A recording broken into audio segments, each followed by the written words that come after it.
ನನ್ನ ಹೆಸರು ಆರಾಧ್ಯ. ನಾನು 4ನೇ ತರಗತಿಯಲ್ಲಿ ಓದುತ್ತಿದ್ದೇನೆ. ನಮಗೆ ಕನ್ನಡ ಜಲಚಕ್ರದ ಬಗ್ಗೆ ಪ್ರಾಜೆಕ್ಟ್ ಅನ್ನು ಕೊಟ್ಟಿದ್ದಾರೆ. ನಾನು ಒಂದೆರಡು ಸಾಲುಗಳನ್ನು ಹೇಳುತ್ತೇನೆ. ಕಡಲ ನೀರು ಸೂರ್ಯನ ಶಾಖದಿಂದ ಆವಿಯಾಗುತ್ತದೆ. ಆವಿಯಾಗಿ ಒಂದುಗೂಡಿ ಮೋಡವಾಗುತ್ತದೆ. ಮೋಡವಾಗಿ ಮಳೆ ಸುರಿಯುತ್ತದೆ.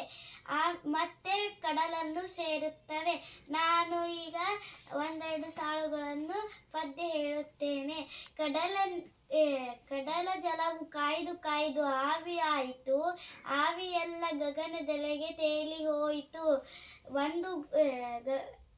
ಆವಿಯೆಲ್ಲ ಒಂದುಗೂಡಿ ಮೋಡವಾಯಿತು. ಆವಿಯಾಗಿ ತಂಪು ತಗಲಿ ಮೋಡ ಕರಗಿ ಮಳೆ ಸುರಿಯಿತು. ಇಲೆಗೆ ಎಳೆದ ಮಳೆ ನೀರು ಹಳ್ಳವಾಯಿತು. ಹಳ್ಳವೆಲ್ಲ ಹರಿದು ಬಂದು ಹೊನಲ ಸೇರಿತು. ಹೊನಲ ನೀರು ರಭಸದಿಂದ ಕಡಲ ಸೇರಿತು. ಕಡಲ ನೀರು ಮತ್ತೆ ಕಾಯ್ದು ಆವಿಯಾಯಿತು. ಇನತು ಕಾರ್ಯ ಮತ್ತೆ ಮತ್ತೆ ಬಿಡದೆ ಸಾಗಿದೆ.